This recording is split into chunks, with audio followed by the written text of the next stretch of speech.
Hello everyone, welcome to Heartrobe Haven Lounge, where we discuss everything love, loving, and relationships. This is your host, Ibi. Welcome to this channel. Thank you to all our subscribers, and if you haven't subscribed, please remember to subscribe, like, comment, let us know your thoughts about it. If you have questions, please feel free to drop them in the comments section. Now, a young lady got married at a few years after 30, the other side of 30 we would say, and of course, with that, by the time she got married, she was already ready for children. And first year, second year, third year, it was incoming. And she got worried, the husband got worried, the mother-in-law became a nightmare coming to the house. The family gatherings became something she wanted to avoid by all means, whether hers or her in-laws family, because if they are not asking, they are staring and trying to check her out to see what is going on with her. Today, we want to talk about supporting waiting couples. People who are waiting for their children, their babies to come. How can we be a support to them? How can we offer them a support system and not be the ones to add to their issues or to them? So welcome today once more to this channel. Remember to please subscribe to enable me bring more interesting contents for you. Now, how do we support waiting couples? What is our role? What are we supposed to do that will make it easy for them? Especially in this side of the world, it's not easy waiting for children. And when after the first year, in fact, sometimes a few months into the marriage, everyone is already staring. When you go to gathering, you're wondering how do you introduce yourself? Everybody is saying, oh, I'm married, I have 4 kids, I have 2 kids, I have 3 kids, I have a child, and the rest of them. And then you already feel terrified when it's going to get your turn to introduce yourself as a co-worker, as a colleague, as a friend, a bestie, as a mother-in-law, as a parent. How do we support these people? As even a spouse yourself, how do you support your waiting wife or your waiting husband? These are the things we want to discuss today. And as we discuss them, I like to hear your comments. I like your feedbacks. If you like the video, please remember to give us a thumbs up. Remember to like and to subscribe. Thank you. So today we're talking about how to support waiting couples. For me, I know that the most important thing you can do for couples who are waiting is to pray for them. Prayer is the most important thing. You need to pray about several things for them. One, that they have grace at the period to be able to go through what they are going through. You need to pray for them to be able to withstand the pressures of the moment. You need to pray for them to be able to stick together and bond together better at this time. Waiting couples are couples who are going through a lot. The challenge is enormous. So what can we do? We can pray for them. We can offer words of encouragement. We can support them both practically and emotionally. We can be a help to them. We can be mindful of social situations, and we need to also mind our language. Let's look at these things further. Words of encouragement. Be the one, while giving them emotional support, be the one who has a listening ear. Please listen without judging them. Let them vent their frustrations, their sadness, their anger, but be there for them. Listen, don't judge. Because a lot of times we come with judgmental attitude to people who are waiting. Oh, it is as a result of this or that. Even if it is not in our place. We've all made our mistakes. We've all committed all our errors. And God is a forgiving God. So there is no need to be judgmental. We also need to validate their feelings. Don't make them feel, they are going on and on about this too much. Why are you doing as if it's only you? Why are you even doing as if children? No, no, no, no. We need to validate their feelings. Acknowledge that infertility is actually a very difficult journey and that their emotions are valid. It's okay to feel down. It's okay to cry. It's okay to go through a roller coaster of emotions. Validate their feelings. Don't make them feel as if no, they had no right to feel that way. While at that, also offer them reassurance. Remind them that they are not alone and that there are people who care about them. Let them know that life is a whole lot more than biology, that nothing is wrong with them. They are okay. It's okay. Yeah, they are going through a phase and that they will come out victorious. Be the one who holds the hand of your bestie at this period. Be the one who offers support. Be the one to say, this one too will pass. Be the one to be the one. Be the one that will let them know that it's only a phase. Be the one to share words of encouragement. So and so person passed through it, and today they have this, a number of children, they have that. Be the one to find encouragement. Be mindful of your words around them. Don't make insensitive comments like, there's no need to go on and on. You're always going on and on about it. Don't worry, it will happen. You can just do this, you can just do that. No, don't be insensitive. Be mindful of it. And please respect their privacy. Don't pry for details. Don't try to know what exactly is happening. Let them be the ones. The further they want to tell you, let them be the ones to. And don't be the person who brings up that topic at every opportunity. So how far? So what is happening? When are we? Is it? Or am I saying no, no, no, no, no, no, no, no? That's insensitive. That's being insensitive. Please, let's offer them emotional support. We could also offer them practical support. Be the one to support them practically. You could offer help with chores or errands. You know, sometimes some of the waiting couples are battling what we call secondary infertility because they've had a child. So you can take some of the chores off their plates to ease the burden. You can provide childcare support. Oh, it's okay to drop if they have like a child already. It's okay to drop her with me or him with me, as the case may be. You can afford to babysit the existing children to give them a break, especially when you know that there are times that it gets really at them. You can help with research. You can point them to fertility clinics or treatment options you've heard of or that you know when the occasion arises. You could cook a meal. You can bring groceries. Just show you care by providing nourishing food during a stressful period. Doing all this, not just emotional support, practical support, will help them in this kind of period. And let's be mindful of social situations. Some people who are in this waiting period are really, really very sensitive, and we need to be there for them. Be mindful of their situations. While pregnancy announcements are going on, offer congratulations, but be mindful of their situations. You may need to avoid too much baby talk because some are really, really very sensitive. And please, please, please, you need to include them in social events. Don't exclude them from gatherings simply because they don't have children. Don't rub it in, because when you do things like that, you actually rub it in their situation. I remember a friend told me that when she was waiting, that a couple in their circle had birthday for one of their kids and invited everybody in their circle but excluded herself and her husband, and that she really felt very bad about it. Few years down the line, same thing happened to me, and everyone around me was invited, but my husband and I were left out, and we were not invited.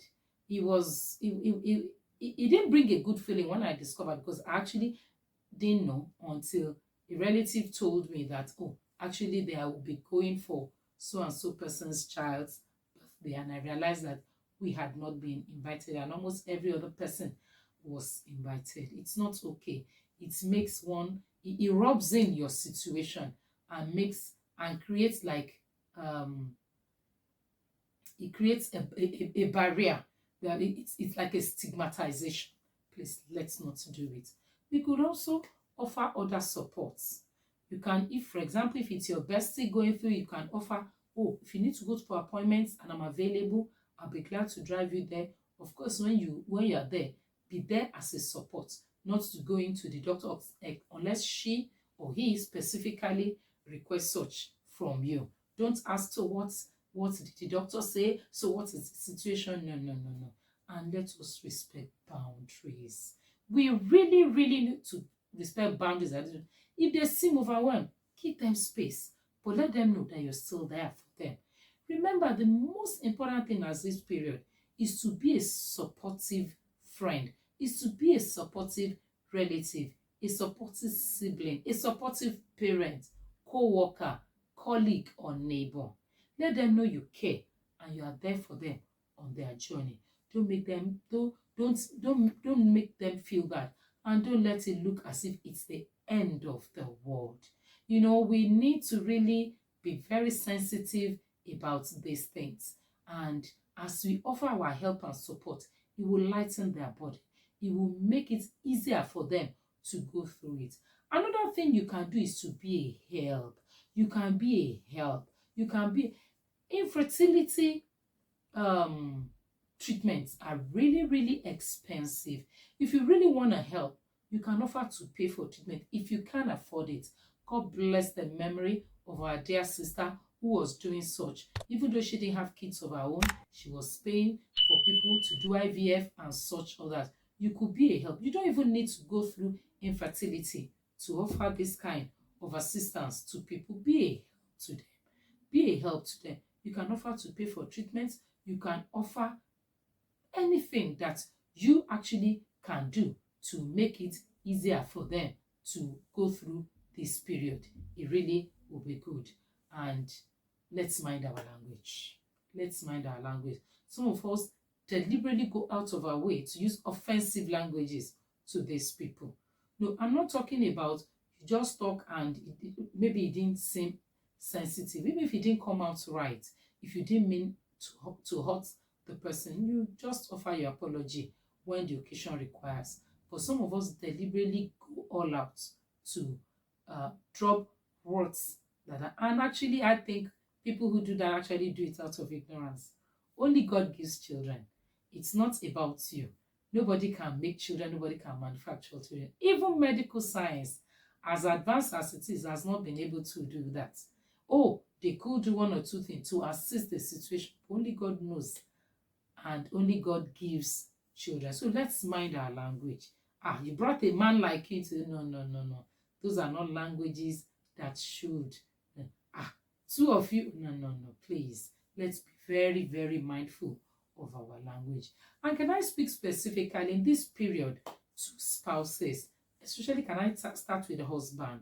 When you and your wife are going through the period of waiting, it's a time to pray together, to seek the face of God.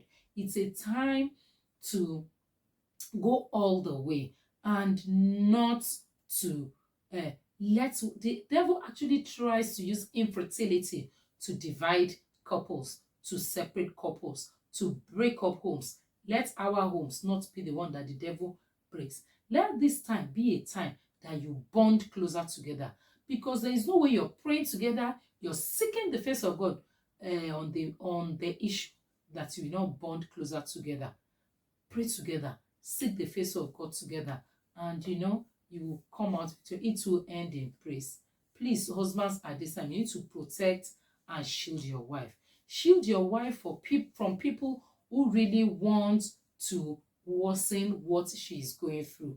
Whoever they are, be they your parents, be they her own parents, siblings on any side, co-workers, colleagues, church members, neighbors, whoever they are, this is the time to protect and shield your wife. Shield her, because it's a lot on a woman. Even in the Bible, we saw couples who went through this. You see that he had a way of hitting the wife a whole lot more than the men. So protect and shield your wife. And men, please wait for God's time. I keep saying it. A man who doesn't want to wait for God's time will end up raising children that are not his. Oh, it's okay to raise children that are not yours, but with that full knowledge. But when you are desperate, You go outside, somebody will just hang any pregnancy on you and you live in ignorance and think you have a child. No, you need to wait for God's time. I personally believe that some of these DNAs that come up later, the wife did this, had that, some of them could also be as a result of unnecessary pressure that mounted on the wife at the time of waiting that made the wife to take. I'm not supporting it, neither am I saying it's right. I'm only saying it as it is. So let's wait for God's time so that we do not go for the devil's alternative. Don't make it her battle. You're both in it together. Don't let her be the one going from one hospital to the other, one clinic to the other. You need to do it together, because even though 25% of infertility issues are attributable to no cause, medical science just does not know what is wrong, or something is not really wrong. Sometimes it's always pressure here and there. But the truth of the matter is that the remaining reason is 50-50 between husband and wife. So don't make it her battle. Go with her to the doctor, go with her to the clinics that you need to go to. Do what you need to do and let God handle the rest. You need to go with her all the way, all the way. And remember, husbands, don't take the devil's alternative. It does not pay. You don't need to sow wild oats around to prove that you are a man. You don't need to prove to any. You are a man. Whoever does not want to believe it is his headache. I'm sorry to say. Now I need to talk to mother-in-laws and other relatives. Don't terrorize your son's wife simply because she doesn't have kids yet. It is not the time to go and call her all sorts of unprintable names. It is not the time to make her want to avoid you by all costs. You're coming, she hears you're coming, and her heart is already palpitating. No, that's not okay. It definitely is not okay. Stop terrorizing your son's wife. Be her support. Be the one to be the greatest support to her. Because if it were your daughter, that is what you would do. And she has become your daughter by marriage. And the moment you have become a mother-in-law. Let's change the narrative. Don't go to the house and keep terrorizing her and telling her stories that I know. Oh, at your age, I've had 6 children. We thank God for you. She already knows that you have 6 children. She already saw it anyway. So there is no need to keep rubbing it in. My daughter has 3 kids, and so what? Everybody with their own different life patterns and challenges. So please, mother-in-laws, change the narrative. Be the one to be the greatest support. Take her like she's your daughter, because you are the one that should be her greatest support at this time. And don't keep asking and badgering. Fight your battles on your knees in prayer. Support them with your prayers. Pray for them, and I tell you, the prayers of a mother goes a long, long way. Join them to wait on God. The Bible says they that wait upon the Lord shall renew their strength. They shall mount up with wings as eagles. They shall run and not be weary. They shall walk and not faint. Wait on God. Mother-in-law, aunts, relatives, don't make family gathering a place where she starts avoiding. She doesn't want to come. No. Please, let us be there for our children who are going through such times. And lastly, can I talk to the wife? Please look out for my video. I'll be talking so much. I'll be encouraging the wife. I'll be holding your hands through it in the video that I'll be making, particularly on what you do while you wait. But as a wife going through infertility or waiting on God for children, the good news is that it will happen for you at God's time. But while you are in it, keep the faith. Hold your head high. Don't let anybody make you feel less than a human, than the woman that God has made you to be, simply because you're waiting on God for children. And don't lash out. A lot of women begin to lash out at their spouses, most especially. Don't lash out. Know that you're in it together. Let it be something to bind you stronger together, not to destroy your marriage. Just keep seeking God's face, and the Lord will be with you. When you need to cry, cry. It's okay to cry. You don't always have to look like what you're going through. When you are done crying, wipe your tears. Do your face up and continue your journey, and the Lord will be with you. Don't always look like what you are going through. No, no, no, no. Cry when you need to, and the Lord will uphold you. Be strong. I know it's not easy to develop thick skin, but you just have to be strong. And don't take the devil's alternative. Don't be the one suggesting to your husband, maybe you should take a second wife. I don't want somebody to be saying, I'm wasting your time. No, no, you're in it together. No matter what cost it, or what the causes are. The truth of the matter is that marriage is for better, for worse. Whatever it is, both stick together. Don't be the one to suggest, because when it happens, it will now terrorize you. Even in the days of old, it terrorized Sarah. So don't bring that alternative, and don't think of going with other men. It's not okay. It will turn out to bite you. Yes, I know the devil will suggest it to you. Oh, I know that the devil will come at you, telling you if it were this, if you try this person. And then people may also want to suggest to you, if you try, you just give it to your husband. Please, please, please. Don't take the devil's alternative. It's not okay. It bites back, and it bites hard. So don't do that. And please, while you're going through what you're going through, don't be oversensitive. Don't think every statement made is about you. Don't be oversensitive. Don't let people have to tiptoe too much around you. In as much as people also need to be sensitive, you don't be oversensitive. Know that sometimes some remarks are made innocently, and the Lord will be with you. Wait on God. It will be well with you. While you're waiting, rejoice with people. Rejoice with people and be hospitable. Welcome people. Be the one to love kids. Do good for people, and your own time will come.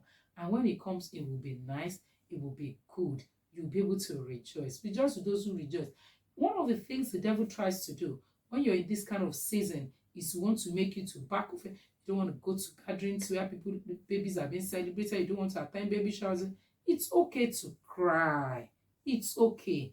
But while you're at it, be hospitable and rejoice with those who are rejoicing. Give out gifts to them. What you don't have, if you have any means to support those who have children, who are going through, do it. And God's time will come, and it will be beautiful for you. And please remember, let me know what you think about this video. Share it to other people to encourage them. Share it to your sister that is in this situation. Let your bestie who needs to have this. That's your mother who needs to hear this. Share it to her. A lot of people can benefit from this. Please, let's remember to share, like, and please subscribe to my channel. When you do that, I'll be able to bring more interesting views your way, in which you can live in loving relationships. Thank you. Remember once more, this is Heartrobe Even Lounge. It's about getting it right, getting it good, and getting it exciting. Getting it right, getting it good, and getting it exciting. Bye.